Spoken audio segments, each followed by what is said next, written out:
Yo, look, off the rip, dog. I'm so excited to be here talking about college football on a Wednesday as we head into week 2. Got some really cool things in store for you. We're going to talk about Dabo Swinney and the doubts and how there's a drive-by trucker song that really does get to the heart of who Dabo Swinney is. I want to talk a little bit about DJ Lagway, who's probably going to get his first start of his collegiate career against Samford. Been to Samford. It's not a bad campus to be on. I want to talk about Oregon. And can they stop Jeanty getting jiggy with it? And I want to talk a little bit more about Davis Warren and the road that he has been on, quite frankly, to be the starter at Michigan. Let's start with the news, man. The news is that DJ Lagway is probably going to get his first start as a quarterback at all in college against the Samford Bulldogs. And I thought this was always going to happen.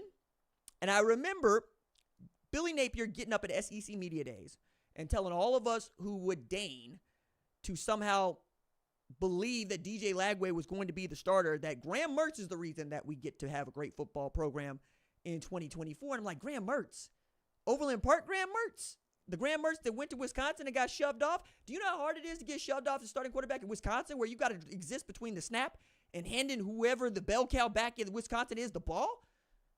That's not what I expected. It's simply not what I expected. And then in the first game of the season, we get to see why Graham Mertz is not the guy for Florida. And now he's in with concussion protocol, so he can't play against Samford. So you got to go with DJ Lagway. But this was the best player out of the state of Texas. This is one of the top quarterbacks of the 2024 class. This was the 2023 National Gatorade Player of the Year. I don't really understand how we're not at a spot where we expect to see DJ Lagway absolutely positively making it happen. But here we are. We're going to see him start. We're going to see him get after it. We're going to see how he can actually get their passing game going. He provided some juice against Miami, but all the talk about Miami was coming from Cam Ward's side of the field. 385, 26 to 35. Got a really great conversation with Quincy Avery, who's founder of QB Takeover. He's worked with quarterbacks Josh Dobbs, Jalen Hurts, Tyrod Taylor, Deshaun Watson. On it goes with guys that he has helped become better at their craft. Some of these guys that he had been coaching since they were teenagers all the way up to being pros. Very excited about that conversation. Looking forward to giving that to you. But the thing that actually got me down to talking about this is Colorado. Colorado. They got Nebraska. I don't know if you heard. They got Nebraska this weekend. Because they got Nebraska this weekend, we got to take a look at the hype around Colorado once again, because it is a team that is 1-0. They're undefeated, just like Nebraska. They beat North Dakota State at home, and they pulled numbers. Was it $7 million that I thought it was going to be? No, not even a little bit. It was the $5.6 million on a Thursday night. That is an ESPN record for a Thursday night game, especially for an opener. It's ridiculous, man. We all love to watch that football team play, and there's a lot of reasons as to why. At the top of the list is Coach Prime, right? Who is Coach Prime at Jackson State, going undefeated in regular season, winning a SWAC championship, falling just short of the Black College Football National Championship both times, but had been box office at Jackson State. And as hard as last year was for him, and as hard as this season will be for him, I'm curious to find out just who thinks that this 2024 season is hard, because I'm trying to tell y'all, this man coached Jackson State during a water crisis. They could not get water in the city of Jackson that was drinkable, and yet he was coaching football and they were winning games. Remarkable what he was able to do over there, but that ain't the same sort of magic that you need at Colorado. You need stronger magic. Your magic is weak right now at Colorado, okay? I mean, it's Black Adam off in here talking about, hey, look, you're going to need more than this, because, frankly, you're going from the Pac-12 to the Big 12, and as much as people want to say that the Big 12 is not what the Pac-12 was, it's still tough. It's Utah. It's Oklahoma State. It's Kansas State. It's Kansas. It's Iowa State. We can keep going on here. There are no easy wins in this conference this year. Everybody can get you. And they ain't even started conference play. And they're going to get a little bit of taste of what their conference play is going to look like with Nebraska this weekend, because Nebraska feels some kind of way about Colorado coming to Lincoln this weekend. A, they got embarrassed by Colorado last year at Folsom. B, they got a 5-star quarterback that they think can absolutely sling it at Nebraska right here, right now. I, for one, am looking forward to this game because I think both the quarterbacks have an opportunity to play in the NFL, one sooner rather than later, but also because I'm looking at this Colorado team and I see Shedeur Sanders is a star. He went for 445, 4 TDs, in a win against North Dakota State, and he is one of just 2 players in FBS over the last 20 years to pass 400 yards and 4 TDs in each of his season openers back-to-back years. He's one, Patrick Mahomes is the other. Anytime that you are keeping company with Patrick Mahomes, I'm going to say you're doing pretty good. Another star they got is Travis Hunter, man. He's going both ways, and he wants to go play both ways in the NFL, and not even Prime could do that full time. You know what I'm saying? Like, you're going to have to pick one. And I think his heart is in playing wide receiver because he seems to just really love running down the field, catching that ball, going into the end zone. He's cooking those North Dakota State defensive backs. I was sorry for them because they were left out on an island with this man in man-to-man coverage, and it was man versus boy coverage. You know what I'm saying? He was going into that end zone anytime he wanted. And that's before we start talking about Jimmy Horn, who was running butt naked open through the middle of the field. At one point, I'm like, y'all got 4 blind men back there playing in the secondary? Y'all don't see number 5 running wide open, number 12 running wide open? But they saw something, and they got stopped quick, fast, in a hurry. So I am curious to find out which one of these dudes turns out to be the man as we get into this. But as much as I want to continue to talk about the football, it is the off-the-field part of the game that Coach Prime and Colorado have been succeeding in most. And we got the latest example of that, man. Prime get loot. Prime get loot, man. You know what I'm saying? If you working with Prime, you gonna make some money. Like, that's what it looks like to me, right? If you're one of these folks that are in business with him, chances are the profits is up. The revenues is up. All the money around Prime is good money, okay? And we know this because his partnership with Blenders has yielded buku money. Blenders Eyewear has sold more than 200,000 pairs of Deion Sanders sunglasses. Sunglasses. I remember when these were going on sale pre-order last year, they wanted $69 for them. I'm not paying $69 for no sunglasses, but you know what? Respect. You know what I'm saying? If you can get it, lad, you can get it, then go get it. I paid $10 for glasses. What do I look like paying $69 for sunglasses? Prescription sunglasses. Got to be an arm and a leg over there, man. But you know what? That is what people wanted. Just like Shedeur Sanders' jersey was the best-selling college football jersey of the last year. Same difference here, man. I'm looking at this, and I'm just saying, hey, look, feels quite unlike we're going to be looking at Coach Prime going, how else do we get money here? You know, how else can we make a little coin with Coach Prime? Because the revenue from those sales is estimated to be more than $13 million, and that's just since they went on sale. Like, they ain't been on sale for a full year yet. That's remarkable to me. My goodness, man. So we're talking about after getting 5 million people to watch the game against North Dakota State, who knows how many people going to watch this game on NBC against Nebraska. It's also Colt McCoy's broadcast debut. That Colt McCoy. He gets to call this game. But Blenders can't say enough nice things about Coach Prime. Just from last year, this is Chase Fisher, the company's founder and CEO. He said, we've sold over 200,000 pairs, and it's been a remarkable relationship. And you know what? The pre-order started to flood in when Jay Norvell decided to say, I'm going to take my sunglasses and my hat off when I go talk to a kid's parents, and everybody else is like, well, I would much rather have the glasses that Coach Prime got on his face when he's talking to parents, because they sold 70,000 in pre-orders, my guys. Like, not $69 a pop, $67 a pop. But you know what? Yesterday's price is not today's price. Yesterday's price is not today's price. Prime is certified. $79 is $89 is what they charging for the new line of Coach Prime blenders. $20 more? Hey, man, if people willing to pay it, you got to sell it to them for that. You know what I'm saying? Get it how you live. It's capitalism at its finest. I'm telling y'all. $13.4 million in revenue in 12 months. Goodness. And that is on top of the Fight Club coming out of Colorado, apparently. I mean, Trevor Riley out here telling anybody that would listen that they be fighting over at Colorado. I'm like, they be fighting in most college football places, dog. Not really in. You're not going to get a whole lot out of this with me. But, Prime said it last year. Hey, look, I don't want to see nobody standing around watching no fights. If they fighting, we fighting. And it turns out that every time they want to throw some hands over there at Colorado, somebody got something to say about it. Now, that said, Bucky be filming most of everything out there, man. Like, it's no telling what Bucky got on the floor that we ain't seen from well-off media at this point, because the marketing engine that is Colorado is great. But that is one of the unforeseen, unintended consequences. When you filming everything, everybody filming everything.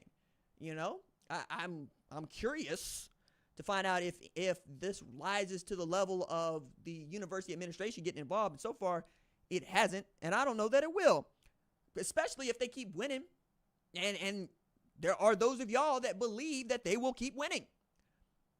We'll see. You know what I'm saying? Like, I think the Nebraska team they're going to face is not the Nebraska team that they faced last year. Now, that said, the Nebraska team that they faced last year sacked Shedeur Sanders 7 times. Are they going to sack him 7 times this time? I hope not. For Shedeur's sake. I don't want to see that man continue to get hit the way he's been getting hit. He took 199 hits last year. He got sacked 50 times and got a vertebrae broken in his back so he couldn't play the last game of the season. We can't have none of that. You got to protect that man. But, on the flip side, if you are Nebraska, what does a win for Dylan Raiola do for you? Well, not a lot, really. I mean, look at it this way. From Nebraska's standpoint, from Dylan Raiola's standpoint, Colorado is not a ranked opponent, okay? Colorado is not a conference opponent, even though it's a rival, but it's a rivalry that does not even have a nickname, so I don't know how much of a rivalry it is going to be when it doesn't have a nickname. It isn't a college football playoff contender, no matter how much Colorado fans want it to be. You go 4-8 last year, we're not going to pick you to make the college football playoff. That's just not how that's works. That's not how it works. You still got to play football. You still got to win football games. And to make the college football playoff 12-team or otherwise, you got to win at least 10 coming out of the Big 12, at least. You got 1 down. Get 9 more. Maybe this will be 1. But if you are Dylan Raiola, it's also a team that, well, we like watching. We like watching Colorado play football. So for his sake, it's going to be a lot of eyes on him. And for those that don't know that he is a 5-star freshman phenomenon who is starting at Nebraska, the first true freshman to start at Nebraska in some time, that he had been committed to Ohio State and then Georgia and then flipped to his daddy's Nebraska, where his uncle is the offensive line coach. You're going to learn all of that on NBC on Saturday night if you don't know it already. So in that way, a man that hasn't quite a lot of exposure in college football is going to get quite a lot more exposure to the wider world because people show up to watch Coach Prime's teams play. Now, on top of that, Prime is doing his part.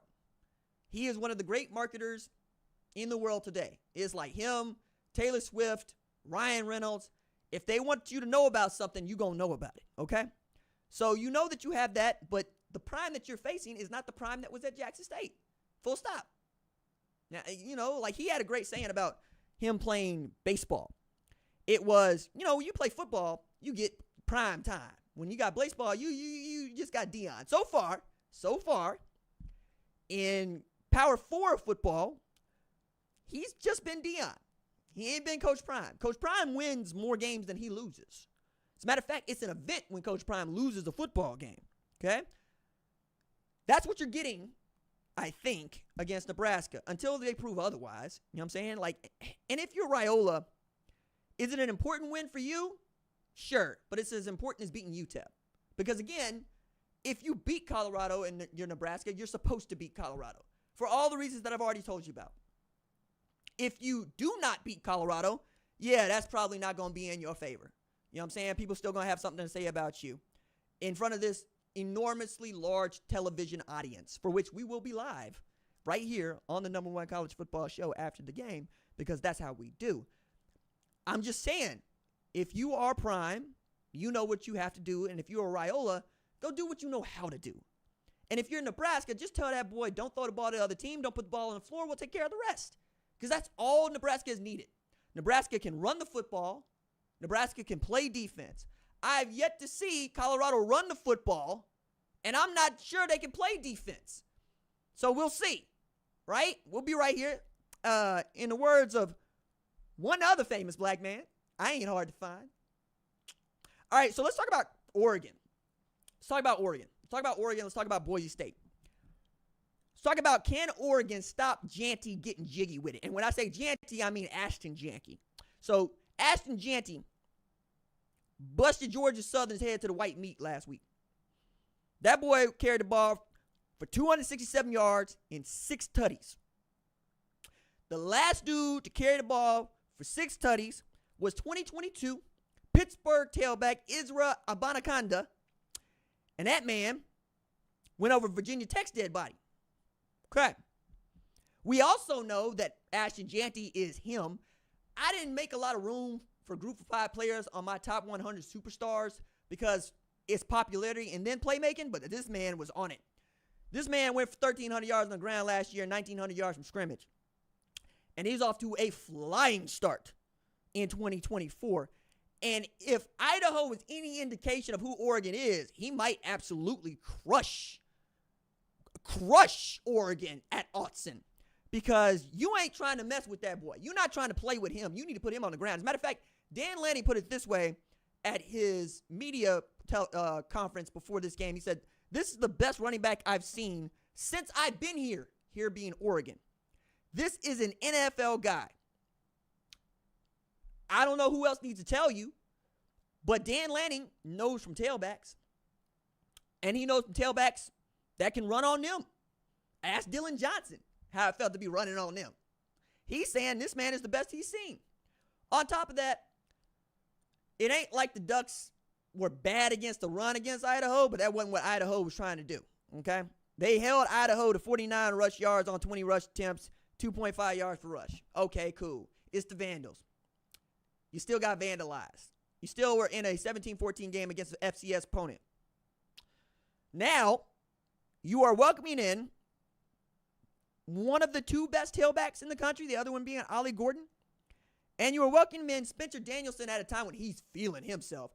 Look, it ain't just that they got Ashton Jeanty. It's that they got a dude on their books that's starting at quarterback for them that could be a local legend, like a surprise superstar, a sudden superstar, if you will, because Maddox Madsen had me getting up out of my chair to go make a segment because that dude beat Malachi Nelson out for the starting job.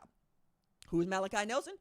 5-star, USC. You know what I'm saying? That's who he is. And Maddox Madsen said, no, I'm him. This is my team. And Dirk Cotter, who knows from NFL quarterbacks, like, yep, Maddox Madsen, that's my guy. So you got all of that working against you with the Broncos coming into Autzen. And I can't tell y'all how excited I am at the prospect of Oregon putting Phil Knight's money in the bag. I got to tell y'all, that one has my attention. That one, please go on, because I know how much money they be putting into Oregon football. I know how badly Phil Knight wants a great football team, a national championship football team. And Boise State would love nothing more to be like, hey, yeah, hold this L and give me the money. Put the money in the bag and nobody gets hurt. You know what I'm saying? I can't wait. Can't wait. If they were able to put the money in the bag, dog, I'm going to be right here, and we're going to do the whole breakdown. We're going to get our Malcolm X on, I promise, because Oregon has the bright idea to pay Boise State $2.6 million for 24-25 games at Autzen. You know, I'm an English major, but that sounds like $1.3 million per behind whooping. I got that one right? Just saying, dog. Y'all better find something to do with Ashton Jeanty. Because if Ashton Jeanty absolutely gets loose, you're going to have you a problem. Because I don't know if anybody told y'all this about running the football, but it also eats the clock up. So if you want to go with that quick strike offense, you better be good. Otherwise, you're going to end up like Florida State. Woo! I can't wait for y'all to hear what Quincy had to say about Florida State and DJ Uiagalelei. That's real good stuff, man. I'm excited about having Quincy do the show, dog. Like, that's, matter of fact, coming up right after this live stream. So if you like the live show and you want to hear me talking about quarterbacks with a dude that knows from quarterbacks, you're going to want to be here just after the end of the live show to hear what Quincy got to say. But until we get to that, another subject I want to talk about is the truth about Dabo's portal strategy is he believes that he don't need a portal strategy. He's never going to change. Kind of like that Drive-By Truckers song. If y'all ever heard Drive-By Truckers, I love me some Drive-By Truckers, especially when Jason Isbell was part of the band. You know, Daddy used to empty out his shotgun shells and fill them full of Black Eyed Peas. You know, he that type, because he ain't never going to change. You know why he ain't never going to change? Because his way has been working. That's why. Clemson is the only team in the country to be ranked inside the AP top 25 and in the top 25 in graduation rates for the past 13 straight years. So that man wants to get him in, and he wants to graduate him, and he wants to grow him that way. They only had 12 players leaving the portal, which is remarkable given what the last cycle was like for everybody else, which is carnage. These guys show up, and they want to be Clemson Tigers, and they want to stay Clemson Tigers for the most part. And he gave a great quote to ESPN, and I thought David Hale did a great job of kind of outlining this. First, he went on about it on Twitter, and then he wrote about it for the site. "We've done it in a unique way," Dabo said. "Now people want to go and do it some other way. They've lost their friggin' mind. I'm not doing it another way.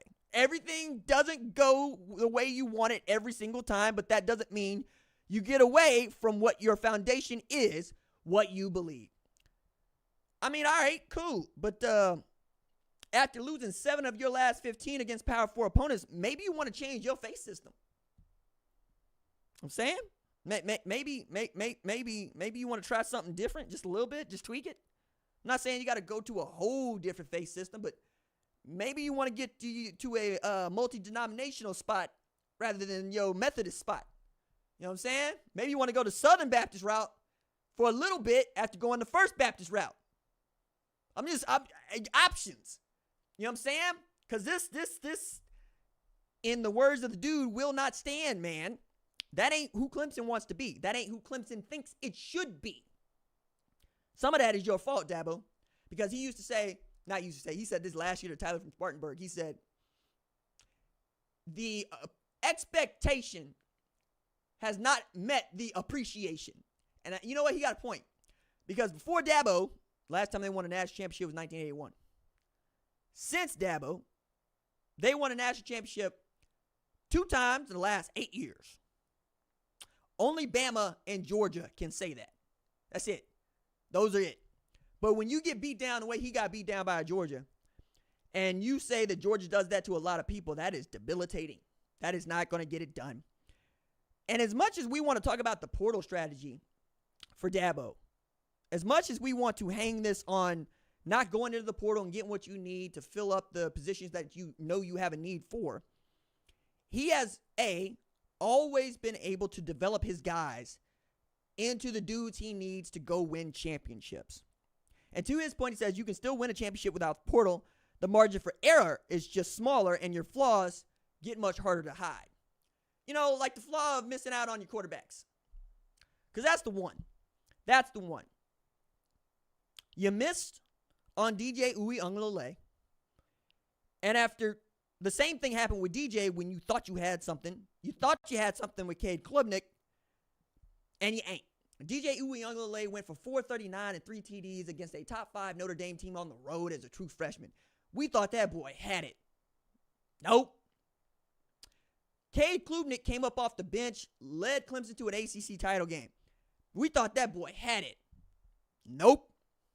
So now he has missed on both of his quarterbacks. And the offensive coordinator that he had elevated, because he had a system of elevating his assistants into coordinator spots, he bounced out of town, Brandon Streeter, for Garrett Riley. 2 things on that. Brandon Streeter is an analyst at Georgia.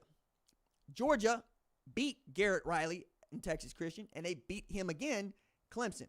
Other part about that is Garrett Riley has scored all of 10 points on Georgia's defense in 2 games.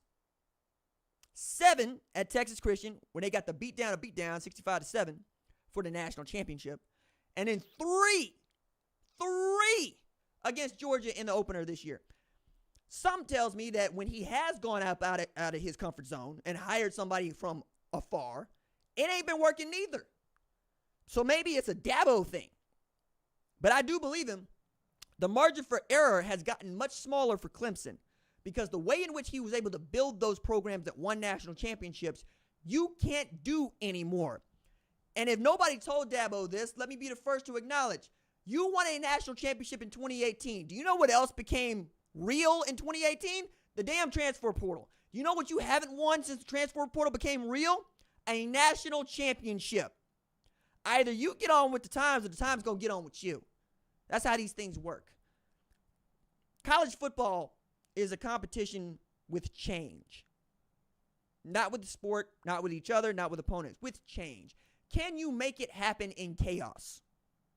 Can you make it happen when nobody else seems to be able to make it happen? I love chaos. I love crisis. You know why?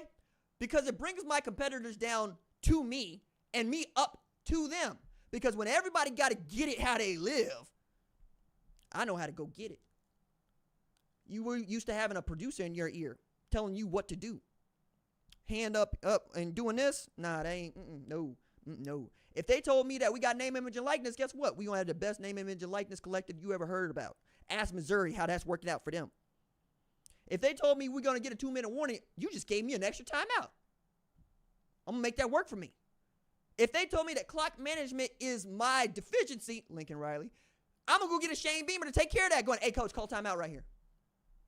Acknowledge what you're good at. Acknowledge what your weaknesses are. Lean into your strengths. Let somebody else handle your weaknesses. Full stop. I say it often, because I don't know that people make this connection. But I'm doing this show without a co-host. Doing the show with me. Many of my colleagues and my peers can't do this. They really need help. They can't finish segments. They can't come up with topics. They can't talk about the things that you want them to talk about. And yet here we are. I think Dabo can adapt. Matter of fact, I know Dabo can adapt. The problem, though, is Dabo's always been able to do it his way.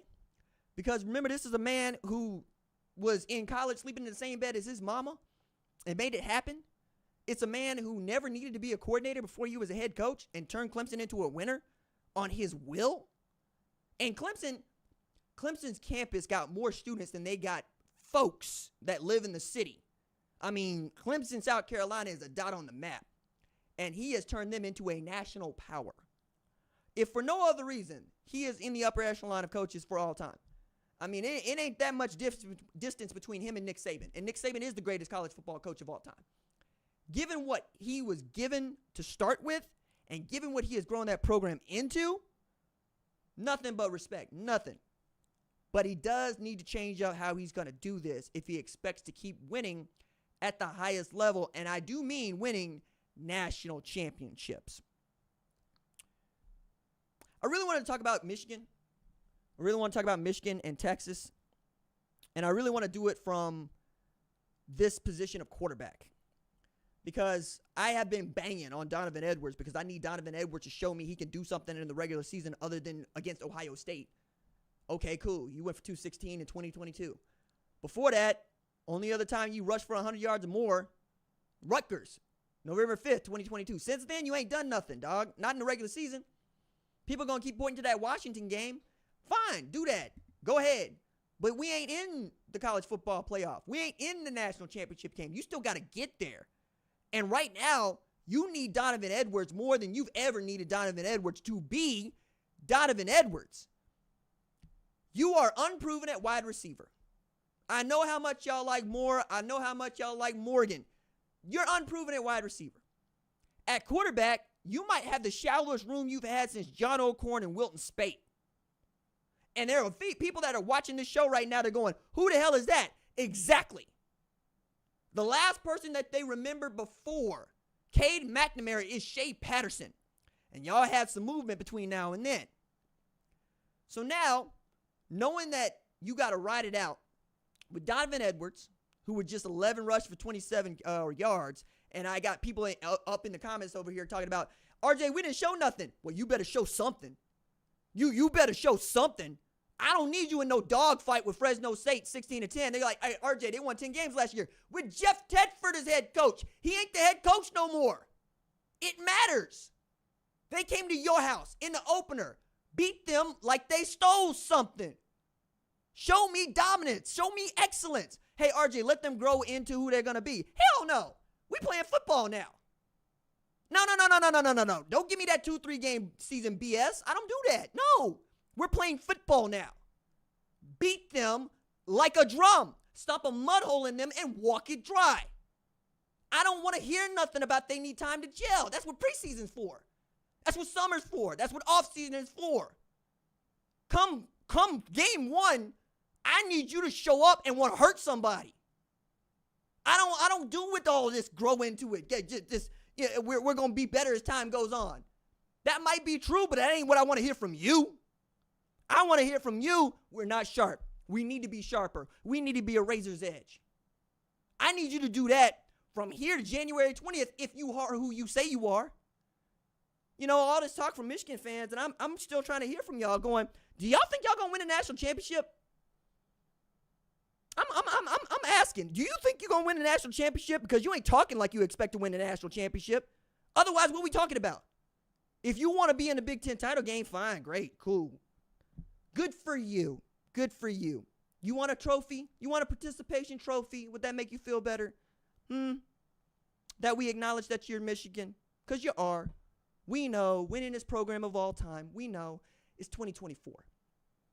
I don't give a damn about what you did anymore. I want to see what you're doing right now. You got a Texas team coming to your house that's looking to take your head off. What you going to show? I don't want to hear none of that, dog. I need Donovan Edwards to be the dog that everybody tells me he is. And I need him to be a dog when they're not playing Ohio State or in a conference championship or national championship game. Be a dog full time. You can't just be a dog when it's convenient. You got the 7 on your chest. You wearing a single digit, dog. Act like it. That's all I'm asking for. Go hammer. Go hammer like your quarterback. So that's where I want to go with this, man. Davis Warren has said he's getting to do and tell a story that many kids don't get to tell. And Dan Wetzel did a great write-around about Davis Warren that I think is worth unpacking here on the show. Because I was asking myself, how does David Warren end up being the starting quarterback at Michigan when we had heard everything there is to hear about Alex Orji, a dude that Lincoln Riley was even offering, right? So Davis Warren is a fighter and a hustler, and I'm here for the fighters. I'm here for the hustlers. I'm here for the hard hat Harrys. I'm here for the tryhards. Show me what you are made of. Yeah, all right, talent, cool. I've beaten talent. I will continue to beat talent. I will rough talent up. How hard are you? Davis Warren seems to be hard. Need him to be a little bit better quarterback than he was against Fresno State, but he hard as hell. You know how I know he hard as hell? He's diagnosed with leukemia when he was 15. That's 2019. His first thought after he learned his diagnosis was, am I going to die? You know what his second thought was? When can I play football? Your first thought is the one that I think we all would have. Your second thought is, when can I play football? Yeah, all right. I'm starting to get it. But we'll keep going here, right? Because the survival rate for children with leukemia is 66%. For adults, it's 29.5%. It's still hard as hell when it's you. Treatment can take up to 8 months. And that dude set a goal to go play football. He lost 40 pounds. He needed to pass blood tests to show he had enough platelets to play high school football.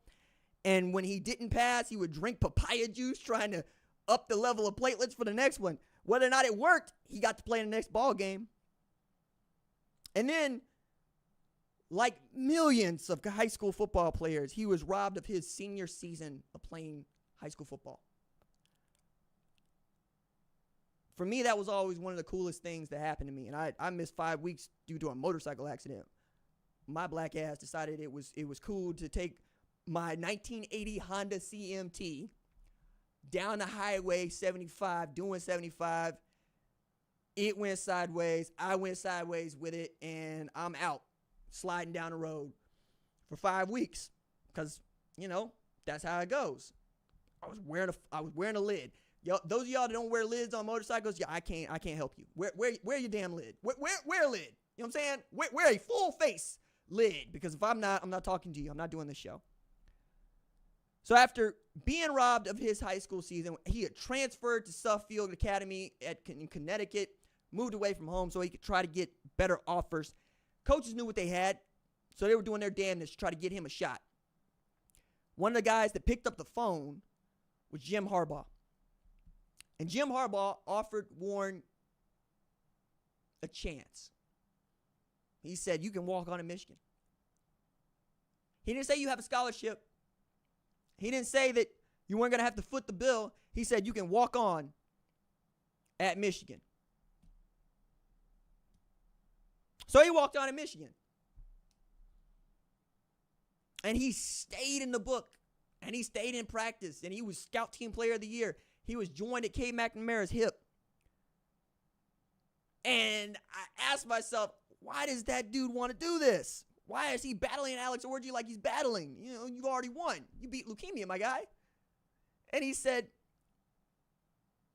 my why is strong. You know what? His why is one of the most powerful whys in history. Kids in children's hospitals are fighting cancer every day. Yo. I think about the Iowa Wave. I think about the kids that come to that glass so they can watch the Hawkeyes wave back at them and then watch Kinnick wave back at them and how moving that is and how powerful that is. And then I think about Davis Warren, who is living their dream. Got up out of that hospital, fought his way onto a football field, and he started for Michigan week 1, day 1. And he gets to take Michigan into a fist fight with the Texas Longhorns for the first time in college football history in the regular season. So when Sharon Moore says it's easy for me, talk about a fighter, had cancer, senior year canceled due to COVID, came here as a walk-on, been a third-string guy since he got here. Every week the coaches do a test. He always has 100 on the test. He's always taking notes. He's always doing the right thing. Yeah, okay. If the talent is equal, the character is not. And that's no shade to anybody in that quarterback room. There's no shade to anybody in anybody's quarterback room. But when you get diagnosed with cancer as a 15-year-old and you choose to fight back and you win,